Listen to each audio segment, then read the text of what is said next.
Welcome into the PHNX Coyotes postgame show, brought to you by the one and only DrftKings Sportsbook app, America's top-rated sportsbook app. Don't forget to hit that like button and subscribe wherever you get your podcasts and leave us a 5-star review. I'm Leah Merrill here with Steve Peters. Craig Morgan will be joining us shortly.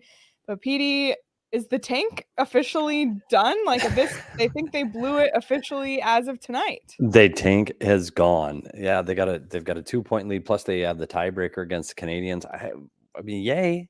The big win in Minnesota. We can't wait for negative Craig to come on and bring us all back down to earth. I mean, you look at the last two. You look at the last two games. They took it. The St. Louis Blues have 109 points. Take them to overtime. Minnesota has 109 points, and they win the game in regulation in their building. What the hell is this team doing, and why are they doing it now? I know, why now? Like, that's the thing. They're already losing 10 in a row. Like, what's another 3? Yeah. Just make it painful to the end. And I will say this though, it's again, it's not one of those where the goaltender comes up huge and makes 60 saves and the Coyotes just sneak by. The Coyotes were good tonight. And you know what? They traded goals there in the third. It was a quick, fast-paced, really good hockey game. They did a lot of good things, and most importantly, Phil Kessel finally scored a goal. For the first time in 38 games, Phil Kessel scored, and of course it's just an empty net goal, but it still counts all the same, and now he's just one away from that elusive 400, which we'll see if he gets it in the next 2. I feel like his teammates are going to be doing everything they can to set him up in these next 2. I really thought that he was going to get another empty net goal because they pulled the goalie right after he scored, and I said, "Oh shit, he's going to get another. He's going to get 2 empty net goals." That's what Shawn and I were saying. The only way he's going to get to every scores is when there's no goalie in. And somebody asked when the last regulation win was. You have to go way back to March 30th against the Sharks. They beat the Sharks 5-2 on Keller's last game. That's the last regulation win. So that's a long time ago. That is a long time. And, you know, if there was still maybe a month or 2 months left in the season, I'd say, great. But I don't know. Yeah. Maybe I'm drinking the same water that Craig was, but it's just hard to be excited about a win at this point in the season. This is game 80. You couldn't have held on for 2 more. Ugh. But let's put that aside for when Craig gets here, because we know he'll have something to say about it. And let's talk about the positives, and we'll just start with the overarching look at this game. Let's look at tonight by the numbers. And Petey, the Coyotes held the Wild to only 2 shots on goal through the first 11 minutes of this game. They were tied 8-8 in shots in the first period, within 1 in the second. It was a very close in shots pretty much the whole game until the third, but obviously the Coyotes were the ones finding the back of the net. Other notable numbers here for me, well, it goes both ways because the Coyotes took a lot of penalties in this game, but Minnesota failed to score on their power play. And do the Coyotes have the hottest penalty kill in the NHL right now? I don't know, but you look at the last 3 power plays that the Minnesota Wild had, and they need to score, and they're in a playoff chase. They didn't get a shot on goal in their last 3 power plays. Like, not only did they not score, they didn't get a shot on goal. So clearly they're doing something right on their penalty kill. Sticks and lanes, working hard, good goaltending. They're getting good clears because this is a desperate Minnesota Wild hockey team. And if you're, I mean, usually if you're killing all 6 penalties, you're going, the goalie must have been unreal. Like, had to be the goaltending. Well, no. As a team, they killed these penalties over 6 against a team that's got 109 points. I'm just what happened tonight? Not only what's happening, but who are they doing it with? Like, look at this roster. It's just amazing to me. And they even got depleted more during the game. Dineen goes down, and he only plays 2 periods, or excuse me, just a little over 1 period. And look who's leading the team. McBain was awesome. Gostisbehere, Stralman was a superstar again tonight. Like, it's know, just amazing. Roussel, Boyd, like, look at the score sheet. It's just, this is not a regular NHL team. It's not a regular Coyotes team either. And to be honest, this was not a game that I ever thought this team would be. No, this is a team that they don't match up well against. This is a team that has 4 lines. They're physical. They're crashing the net hard. They're able to score almost at will with guys like Kaprizov and Hartman. And they've been really good offensively. Fiala's having a career year. Zuccarello's having a career year. He didn't play tonight, I'm absolutely stunned that they were able to beat this team in their own building when their points were so critical for this team. I get it if they had their second place locked in and they have nothing to play for. I get it. But this team needs home ice. They have to play St. Louis, a team they have not beaten all season. Well, yeah, they need home ice. And they weren't able to get it done against the Coyotes. And I'll say Vejmelka was good when he needed to be. It was another tale of two games for Vejmelka for me. There were moments in that third period where they got the second and the third goal a minute apart again, and their inability to shut periods of time down that I thought, Veggie did not look sharp on those, and this could be when the floodgates open. But then he locked the door, and he was solid down the stretch. He was great when they pulled the goaltender. He was great on those power plays. So, he was able to battle back and get a big win for this team. Is it a big win? I honestly, I don't know. A big win for inside the locker room, yes. It is a big win. For the sake of the long-term goals of the franchise, I guess no. Yeah, that's tough. That's tough. And you could see the exuberation on the bench. We talked about last game with Boko Amama getting his goal and how excited guys were. The same thing happened again for McBain. And I don't know about you, Leah, but every time I turned around, it looked like McBain was on the ice. Like he was out there he's killing penalties. He's on the power play and he's playing his 5-on-5 minutes. He that third period, he was out there constantly. So he's a guy. I told you what, we said they're both going to get goals, and they both got their goals. McBain and Nathan Smith both have scored now. I don't know. I tell you what, McBain fits in. He's an NHL player. And how about Nathan Smith's teammates, his Minnesota teammates there at the game in the stands wearing his jersey? They had it on backwards with the number 8 and Smith facing out, and they showed them in the crowd. That must have been special for him. Really cool. And then look at him, like getting interviewed between in the intermission between periods, like.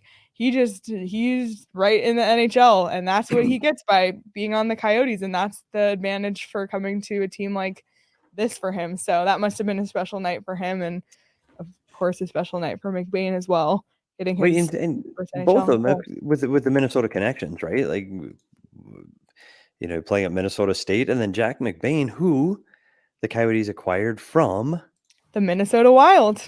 That's the team that drafted him.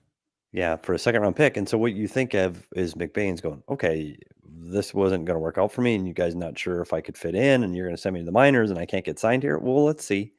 Let's see how I play tonight. And I think that gave him some extra motivation for tonight against a Wild team that maybe didn't give him the love he felt he deserved over the last few years when he was at school. Clearly, one of the reasons why he didn't go there is he didn't think he could play. He didn't think there was a spot for him. But he proved them tonight that the kid can play in the NHL. So good on him. Great game for Jack McBain. Yeah, and he's now the 8th Coyote to score their first NHL goal this season, which only the Washington Capitals had more players score a first NHL goal this season with 9. So that's a staggering number, really exciting for those guys. And there was a lot of different directions we could have gone with this tonight because of the play of a lot of people, but we had to give DrftKings King of the Game to Jack McBain because it was his first NHL goal, and that's something that only happens one time. And so Jack McBain is our DrftKings King of the Game. That is a giant crowd. I can't decide if that was elite placement or I'm not sure. Listen, I don't know when they have with the helmets. I don't really know if like the crown is supposed to be over the helmet or if it's supposed to just like rest on top of the helmet. So that's fair. I put it as if it was around, if he was putting it on his helmet like a Burger King paper crown. Okay, I see where you're going. Thank you for the explanation. We had to give it to him. I get it, but you look at, we had 2 defensemen with 3 points. Stralman has a goal and 2 assists. Gostisbehere has 3 assists. Like there were so many guys that were worthy of the king of the game. But you're right, Leah. I agree with you. Kid gets his first goal in the NHL. You got to give him the king of the game.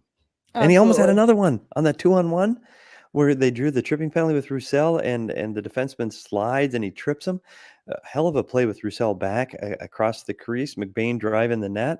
It's a tap in. If he doesn't get tripped, that's a tap in. And unfortunately, it was broken up and by the sliding defenseman, and they called the penalty. But I tell you what, he was around it. He's around. I'm kind of curious to see what he does tomorrow in Dallas against a Dallas team that again desperately needs the points, and that game is winding down in Dallas right now. 2.5 minutes to go, it's tied 2-2, and that's the biggest game of the night. We'll keep tabs on that one. That one's biggest really, game of the night. Yeah, really exciting. Also, I'm kind of disappointed we're not getting wedgie versus veggie tomorrow, PD. Yeah, I am Missed too. They're going to opportunity. Sottery tomorrow. I'm sure Dallas is going to come in with wedgie. They're going with Ottinger tonight against Vegas, so I'm assuming we'll see the return of Wedgie against his old club, and I don't know if that bodes well for the Coyotes. There's a kid that's been kicking it all year from the backstopper position, and I you know what? I never count Wedgie out, so that could be a tough one for the Coyotes. Wouldn't that be interesting if he's the one that finally stops this big offensive outburst this team is on over their last 2 games, and it gets stopped by Wedgwood? We'll see. Unbelievable, and it's funny. What? No, I was just gonna say. More importantly, does it matter if he does? It doesn't. Well, I was gonna say that if the Coyotes lost tonight, what I said to Shawn was if the Coyotes were finally gonna win a game, for some reason it would be tomorrow because Wedgwood only comes into games that end streaks for the Coyotes. So maybe that would have been the game that ended the 10-game losing streak, but it wasn't. But you know what, Leah? Oh my God! Because it's 10 in a row. If they would have lost tonight, that would have been 11 in a row. And it would have been the 3rd time that Wedgwood has been in goal when this team has an 11-game losing streak. Wow. Yeah. So that was my thought on that. Sadly, that did not come to pass. Yeah. Anyway, but let's talk about more positives from this game. How about Anton Stralman? Here, actually, let's bring in Craig first. Yeah, there goes the positive. Yeah, so much for the positive. Yeah, right? I'm like, more positives from this game. Oh, wait, here's Craig. Hey, what's going on? Craig, what the hell happened tonight? They basically clinched 31st in the NHL standings. That's the way I'm looking at it. Unbelievable. Against a team that needs to win, though. Like, Minnesota's got to be better than that. I agree. They're fighting for home ice against a team, and you've said this multiple times. They struggle with St. Louis, so you at least want home ice advantage against St. Louis. Well, they gave that up tonight.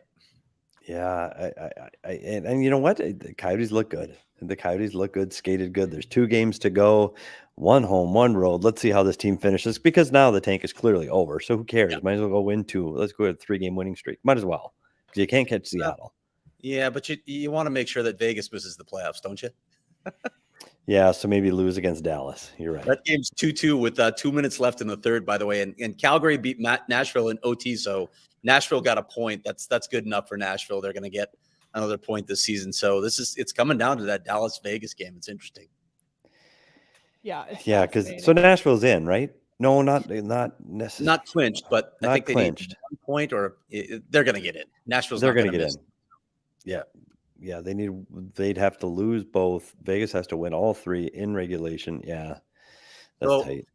Charles Woodall Pike saying, Tank Commander Craig about to give the debriefing on the mission. Charles, I've moved past it now. I've accepted fate here that the Coyotes are going to be 31st. After they got that point the other night at Gila River Arena, I blew off all my steam. And I am actually wearing my glasses. I remember tonight. I realized Montreal's not going to win again. Now watch Montreal go and beat the Rangers. They'll end up tied with the Coyotes. Yeah. And that'll be even more painful, right? If they finish tied in the standings, but they get the advantage. But anyway, 31st it is. At least we know now it's not the best odds, but it's the second best odds, and they can win it. It doesn't mean that they can't get first overall still. Right. And if the Coyotes end up with the second overall pick, Logan Cooley, great. And it's all about Connor Bedard in 2023, in my opinion. Yeah, you just hope if it's the second and not the 4th. Yeah, that's true. I literally had to pull up the Central Scouting draft rankings because we've been talking about Cooley and Wright for months, but it's like, okay, who's up after that? Because we need to start looking ahead. The draft lottery is on May 10th, but I don't know, because now the Coyotes could, if they do finish 31st, they could pick outside of that top 3. So we got, and this is from NHL.com, at number 3, Matthew Savoy. 4, Connor Geeky. Those are both centers. Yeah, that's the North American rankings. Yeah. Yeah, those are just North American rankings. Oh, yeah. Well, this is, North American. Look at this. Okay. But those are good. And the good news is, Leah, those are names you can pronounce because once you get into the 3, 4, 5. There's somebody here named Pavel Mintyukov. Go to the European rankings for skaters and take the name off the top of the sheet. Joachim Kemmel, right wing Finland. Yeah, okay. Juraj David Juracek from Czech Republic. Slafkovsky from Finland. Yeah, he's the one that a lot of people have at number 3, actually. Yeah, Juraj Slafkovsky. Yeah, he's a left winger. We'll see. Played for Slovakia in the Olympics. He's from Slovakia, playing in Finland, but more names that will need Redeem Verbata to pronounce for us on the air. Yes, wait, can't they be Bob Smith? Can't we get Jim Wilson? No, Nathan Smith and Jack McBain. I can handle both of those names. Yes, yes. Thank you for that. And the rest of them are, but we'll have all these breakdown. We'll have all these guys. We'll know them by the 10th for sure. Absolutely, and that's looking ahead. So we'll be looking ahead a lot, trust me, in the next 2 months between the end of this week and the NHL draft. So for now, since we only have 3 games left to break down, let's continue to talk about this one, and we'll try and not be super negative since Craig decided to come in with some positivity today, which I'm very excited about. So let's talk about Anton Stralman, who had himself a game tonight. He scored an amazing goal, not just any goal. It was a beautiful goal. He had the shot that started the play that Jack McBain scored his goal on. And I believe he had one more assist as well. Yes, on the Roussel goal. So what a game from Anton Stralman tonight. Yeah, he's back into the Norris Trophy. Yeah, right. His 7 goals this season. Cool your Jets for that new contract, chasing the Norris. Who knows? But I tell you what, though, Craig, there's been glimpses. There was the last goal he scored where he comes off the blue line, drives the net. We called him Bobby Orr, and that was within the last 10 days. And now he gets 3 points in this one. Good grief! Too bad there's not another 120 games left. He can get in the scoring race with Roman Josi, but I don't think he's going to get there this year. Yeah, you're probably right on that one. You know what, though? But and in all seriousness, it is great that he's adding offense. But Anton Stralman's role here in Arizona is much bigger than what he provides on the offense, even bigger than what he provides defensively. It's what he provides in the room and what he does for these kids and mentoring these kids. And now Vegas just missed an empty net. Oh, sorry. What is happening? Roman Josi had 2 more points tonight. I think he's at 92 for the season. Does he get is he in the Norris conversation though, Craig? Is he legit? Makar is too close to him in points for him to win it. I think he's going to end up second. That's my take. A lot of players think he should win it. Yeah, I think that is the resounding sentiment from players, as they think it should be Roman Josi. But I agree with you. I think the Makar is getting too much national attention with that powerhouse team in Colorado that I think he does end up winning the Norris Trophy. Yeah, I misspoke actually. Roman Josi's at 93 points. So good grief. I know. Unbelievable season for him. Okay, so Stralman has 2 games to score a bajillion points. Another player who we don't talk about a ton, that's because he's been out for a while, but Roussel, he scored his first goal since November 29th tonight. I mean, that must have felt good for him to get back. He was out with injury for a while, isn't also a known Coyotes goal scorer. So great for Roussel to get back on the score sheet as well. Yeah, I wonder where he's going to go, where he's going to end up. I don't know what happens with Antoine Roussel, to be honest. I mean, I think he's a guy, he's a little bit younger than some of those other guys. So I think he can keep playing in this league if he can stay healthy. But, he's probably going to have to accept even more of a pay cut. But it feels like he can still keep playing. He's only 32 years old. Maybe he's another guy that the Coyotes think about bringing back. I don't know. They're going to need the contract. You look how he played in this third period, and we talked about McBain already and what his third period looked like. But look how that line, and add Louis Eriksson as the third piece of that line. That line played really well together today, and I thought they were offensive, and they defended well too. Roussel had added a little bit of spark and jam to his game. I'm curious to see how these additional pieces fill out over the next 3 months, because they're still going to need to put out 23 players on their roster. They got to come from somewhere.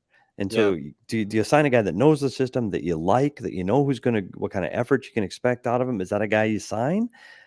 Maybe. It all depends, right, on what else they do. Like, how many contracts are they going to take on for assets, and how many roster spots are filled. By the way, Vegas and Dallas are going to OT, so Dallas just got a point.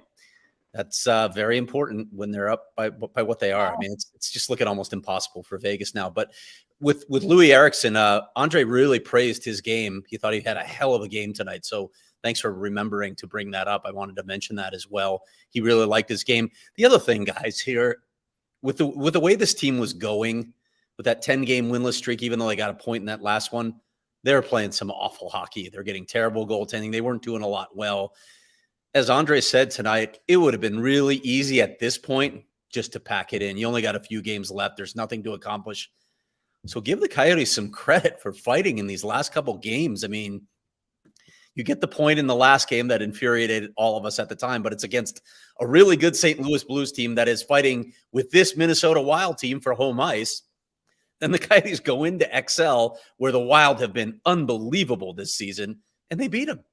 They beat them, and I didn't think it was a fluke. It wasn't a fluke. They went toe-to-toe. Now, Minnesota didn't bring its A game, obviously, but they went toe-to-toe with the Wild tonight and won. So give them credit for not going quietly at the end of the season. And like you said, Petey, now with 2 games left and 31st locked up, might as well. Yeah, I think I saw a comment earlier. It was like, it seems like they already have 31st anyway, so what does it matter? Like, if let's win. Yeah, agreed. Let's just have some fun here at the end. Sure. And try to find positives. And I think we had a lot of them tonight. The penalty kill we've already mentioned. That was a huge positive. McBain's a positive. We've seen that he's an NHL player now, and you can get excited about middle ice, that he's a guy that can slot in somewhere in the top 3 lines. And he looked like an NHL player to me. He's big, he's strong, he skates well. I think that works great. Add him to one of the multitude of 8 picks over the next year. I mean, who knows? Like, you keep trying to find those little threads of hope, and they're there. They're there. It's just, I know all the fans wish it would come much, much, much quicker. Yeah, very true. And Craig, you got to talk to McBain tonight too? Yeah, and I wanted to talk to him because, of course, Minnesota was the team that drafted him, and I don't think they were that happy about his demands for a trade. Billy Guerin was pretty public about the way that all went down. He felt like he was lied to a few times by the representation, so it wasn't an amicable parting. But when McBain went back in tonight, he said, he got together with his buddy Matthew Boldy, who also went to BC. But aside from that, he's like, he didn't care that it came against them. There was no vendetta for him. It's just he was looking again for opportunity, immediate opportunity to play in the NHL. And when you look at Minnesota's depth chart up the middle, he wasn't going to get it there. So good for him for taking the high road on that. And he got his first goal, which is cool. Nathan Smith really played well tonight as well in his return to Minnesota. Apparently there was an entire suite of Minnesota. Yeah, they showed it on Valley. So it's a cool night for both of those guys. I thought they both had good games tonight as well. It's very cool. And we had talked about when they came over that we were sure that they were going to score both Smith and McBain would get goals before the season's end, which of course both those things happened, and Shawn was very much riding the train of he's going to bet them as anytime scorers every night. It worked out with Smith, and tonight when McBain scored, I said, Shawn, McBain scored. Well, guess who forgot to place his bet on DrftKings today for McBain anytime scorer? So unfortunately, Shawn did not get that one, but he did live bet the Coyotes money line and won some good money there while the Coyotes. Was it when they were down, Shawn? No, it was tied 1-1, and the Coyotes were still at like plus 320. So it shows you how much faith the odds makers have in the Yotes. Exactly. But seriously, Shawn still managed to win money betting on the Coyotes in the last week, and you can too. And also, I'm sitting here in the studio, Craig and Peter at home, but the Suns crew is 2 rooms away watching their game, and I just keep hearing, like every 2 minutes. Up 13 at the half. They're rolling. You kind of expected that. So you love to see it. And if you want to get in on the action either on the Coyotes or on the NBA playoffs, you can do so on the DrftKings Sportsbook app, which is an official sports betting partner of the NBA. And this week, new customers can bet $5 on any team to win and get $150 in free bets. Instantly, you win no matter what. Plus, place a same-game parlay each day with 3 or more legs and get up to $25 back if one leg doesn't hit. So be sure to download the DrftKings Sportsbook app now. You can live bet, you can bet on players, you can bet on pretty much any league. But, what's happening? What's happening? What happened? Rupe Hintz breakaway in overtime. He did not score. Oh, okay. Well, It's still we'll 2-2. keep tabs. Sorry, I'm watching the game in overtime. It's exciting on the DraftBook Sportsbook. Please keep us updated. And people who are listening later on audio are probably like, yeah, I already know what happened in this game. Anyway, as a reminder, that's promo code PHNX at DraftKings. Bet $5 on any NBA team to win their game during the first round of the playoffs and get $150 in free bets instantly. That's 21 and over. Arizona only. Gambling problem? Call 1-800-NEXT-STEP. New customers only. Minimum $5. Shane just walked in and started reading the ad along with me. Minimum $5 deposit. Eligibility restrictions apply. See DraftKings.com/sportsbook for details. All right. Anything else from the game you want to talk about before we talk about our other topics? Phil Kessel, goal number 399. God, I didn't think he was going to get to 400. He still may not. I mean, he has 3 goals since the new year. 3 goals. Unreal. Yeah, he's been so snake bitten. So good for them for at least getting him. It was a hell of a play by Nick Schmaltz, by the way.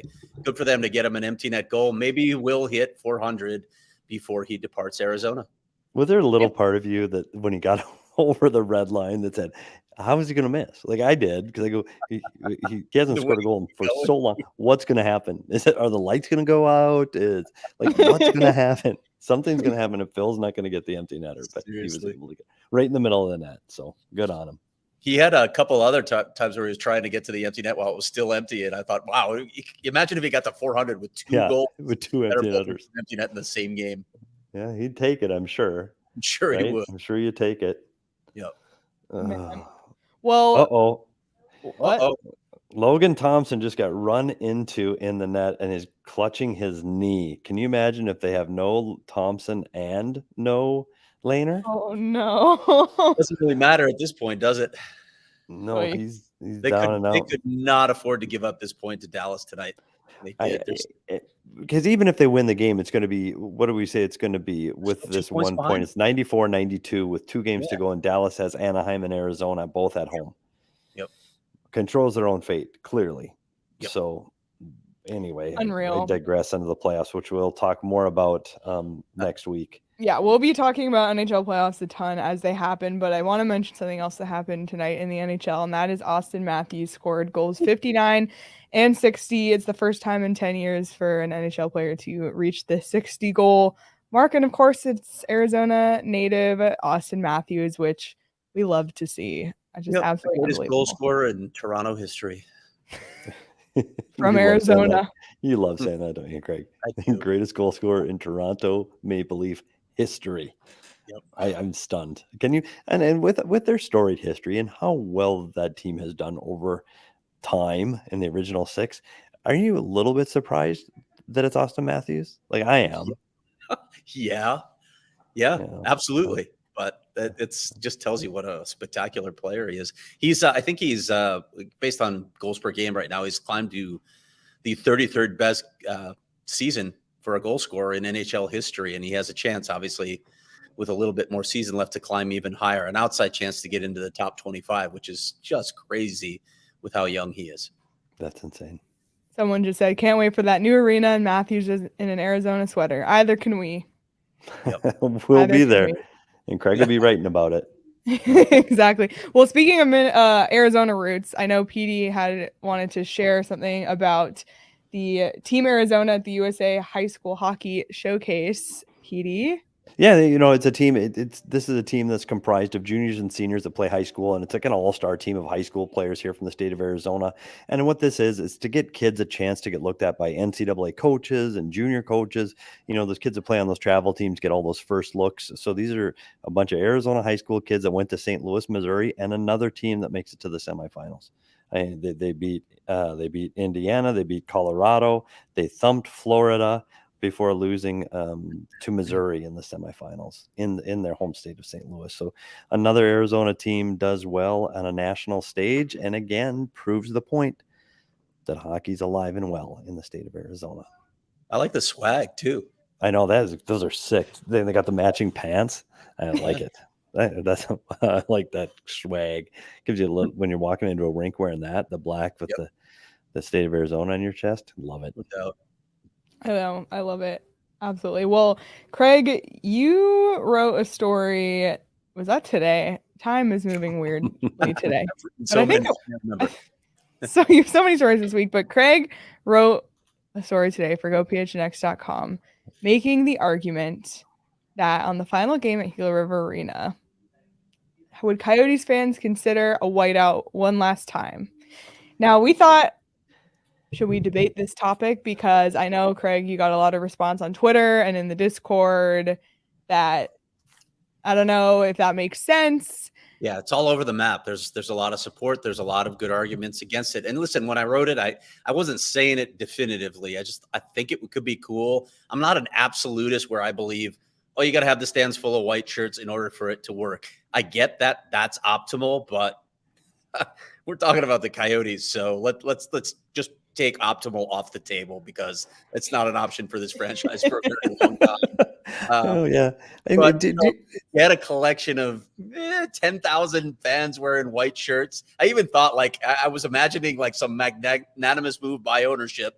If they're spread out in the upper deck, have everybody move down to the lower bowl so you can fill the lower bowl with white shirts and go with that. But there's some arguments against that. It should only be a playoff tradition. You shouldn't cheapen it. You should have a lot of people there. There's some people who think that it should just go away, period, because it's a holdover from Winnipeg. They're not the Jets. They didn't have much success with it either. So they think that they should adopt their own tradition when they move into the arena. I'll throw it out. See what you guys think.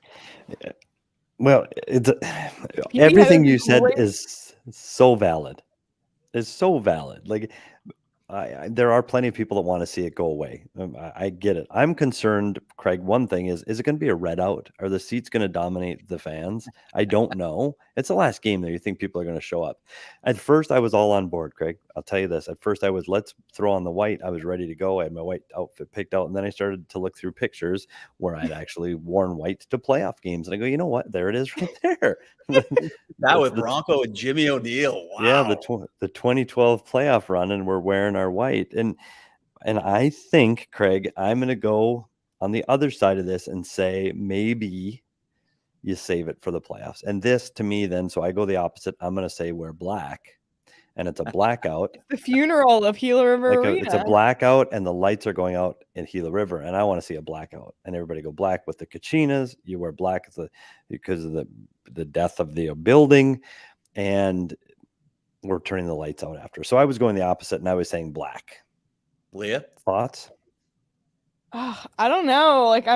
I went at first last week. I think we talked about white, and I was like, that'd be fun. But I agree. I don't know, because it's are the memories good in Gila River that you want to do one last cool thing where everyone wears white? I don't know, because I've been in the building for whiteouts, and it's unlike anything else. But I don't know. We can poll the people. I'd love to. Yeah, we've got 2 days, right? I like the suggestion of the sand shirts. Make it a haboob. On that note, I'm glad you brought it up because I wrote about this a couple of years ago when Aaron Cohn was still the team president. They were thinking about getting rid of the whiteout anyway if they made the playoffs. And I know some people didn't like this because they thought it was too PC, but they were trying to be racially sensitive and not just go, a whiteout might have some implication for some people. And some people weighed in saying, yeah, absolutely it does. So they were trying to be sensitive and inclusive to all communities, and they wanted to start their own tradition.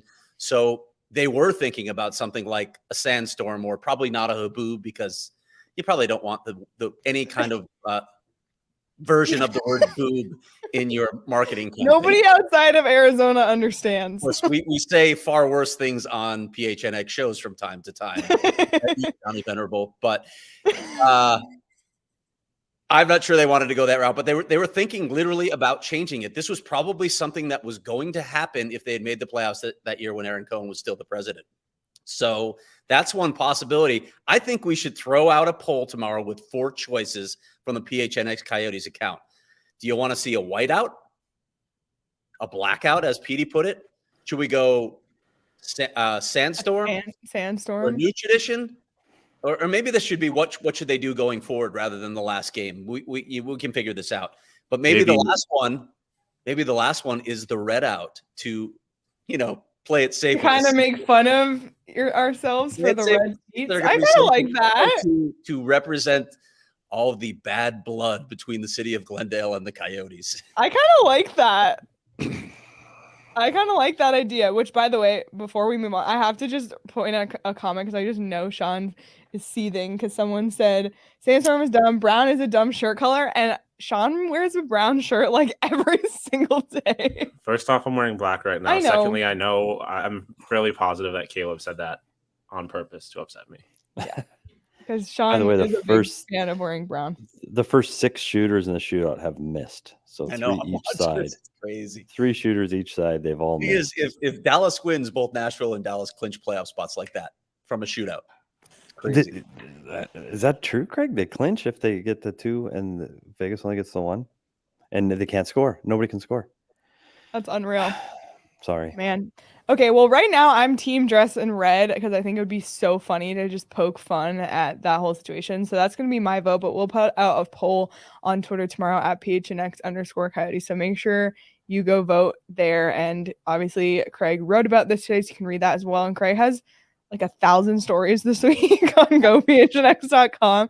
So if you want to read any of them, become a member if you're not already. If you sign up for the annual membership, you get a shirt when you do. I'm wearing my PHNX Suns shirt tonight to cheer on the Suns in Game 5. Petey's wearing his shirt. You can't really tell because it's covered by his microphone. There it is. Or if you want to do month to month, you can get your first month just 50 cents to try it out and get access to the members only Discord when you become a member as well. And we've talked a lot about what's going to happen at that last game, but whatever we decide, we will be there. Me, Petey, Craig, Shawn, and a bunch of us. Because be in your press box seats. We actually will use those seats one last time. And just for a little, because we will sit with everyone who's coming on the bus, because we are officially taking over the PHNX Coyote Takeover Party Bus this Friday, April 29th, for the last Coyotes home game of the season, the last Coyotes game at Gila River Arena. For $125, you can get a ticket to the game, a meet and greet with Josh Doan. He'll be on the bus, by the way. Free food and drink on the bus at the game. We got giveaways, a chance to ride the Zamboni, and so much more. If you already have a ticket to the game for $85, you can get everything I just said and just use your own ticket to the game. You can still ride the bus. Why? It's a weeknight, or I guess it's a Friday night, but still, why drive all the way to Glendale one last time when you can just ride the party bus with us, drink some beers on the bus with us. Petey has a bunch of stuff planned. He has things to give away. It's going to be so much fun. And we're going to be doing a meet and greet with Josh Doan at the Lola at 6:30 before the game. So if you do live kind of near Glendale and don't want to do the party bus, you can come to that as well, or you can do both. So we're really looking forward to that. And then we'll be doing our post-game show live from the Lola in Westgate. So if you want to hang out in Westgate after with us, you can. Otherwise, the bus will take you there and back, and you don't have to worry about driving or parking. What happened? Miro Heiskanen scores in the 7th round. Yeah. No, I think Dallas just clinched a tie, but what happened is LA and Nashville both clinched playoff spots. So Dallas has clinched at least the tie now. They need 1 point. So Vegas is dead. Vegas is dead. Vegas is dead and the tank is dead. That's the theme of tonight. But anyway, you guys. Yeah. I'm sorry. It's okay. Petey's emotional because Vegas. No, it's interesting how quickly it got to be where this team got hated. Like they were loved their first year and revered, and everybody was rooting for them. And now, in a few short years later, everybody's rooting against them. And you saw it on Craig's Twitter feed, the responses were just horrific. Like, people just don't like this team, and it looks like Vegas they're in one now. I mean, it's nearly impossible. Yeah, Dallas needs 1 point. Dallas has to lose to Arizona in regulation and to Anaheim in regulation, both at home, and they're a really good home team. So it's very, very, very unlikely. And I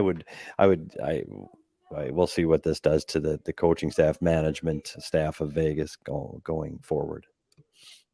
Well, the Coyotes play Dallas tomorrow night. There's only 2 games left, you guys, on the upcoming schedule. We haven't even had to change the upcoming schedule. Yeah, right. Graphics, but Dallas will be coming off this win on a back-to-back. We will see Wedgie in net tomorrow for Dallas. That game's at 5:30, and we will be here for our post-game show after that. It's our last in-studio post-game show for a while because Friday night, like I said, we'll be doing our post-game show live from the Lola in Westgate, which I'm super excited about. And then we have to look at the punch card because this is absolutely insane. There's 2 games left. I just can't believe we made it this far. And look, they finally broke out. Look at all those losses in a row, and then they finally got a win. Yeah, but we get that diagonal going all the way across for the entire season if they lose to Dallas in regulation. That's true. Or overtime, so they get the straight. We need that. It's like the ultimate connect, however many dots that was, but it's like a win. I have a feeling in watching this Dallas team tonight, I would be concerned for tomorrow night's tilt. I mean, Dallas is at home already and going to bed. Arizona's not even to the airport yet. They got to fly. They're going with Sottery in the net tomorrow. Wedgie gets hot at home, even if his new home's Dallas. I don't know. They know they need 1 point to clinch. I don't know if the streak of the Yotes will stop at 1. Yeah, I like this comment from Charles. Vegas dead, Tank dead, Gila River Arena soon to be dead. On that note, I do have my Glendale years opus coming. 12 sources for this story, by the way. 12 sources. Unreal. That's a lot of people. Fun to go through all those quotes. Yeah, maybe too long. Well, I'm really excited to read that story, and we'll also have an audio episode coming Thursday, diving more into everything related to Glendale. So really excited for that. Really excited for the party bus on Friday. I can't believe it's already the last week of the season, and I cannot believe that we made it through. And one more rebuild year to go serious rebuild year to go after this. And then hopefully I know we were trying to wrap this up, Leah, but you brought up a good point. I don't know. And if this team is healthy, Clayton Keller comes in healthy, Schmaltz is back. You look at McBain and Smith. You've got Barrett Hayton, who's playing really well. I mean, I don't think it has the same taste that the team did coming into game 1 this year. I think it's going to be a better hockey team coming into next year. And you look at 6 of the defensemen, 4 of them are 25 or under, and they're all back. Timmins is 25 and under. He'll potentially be healthy.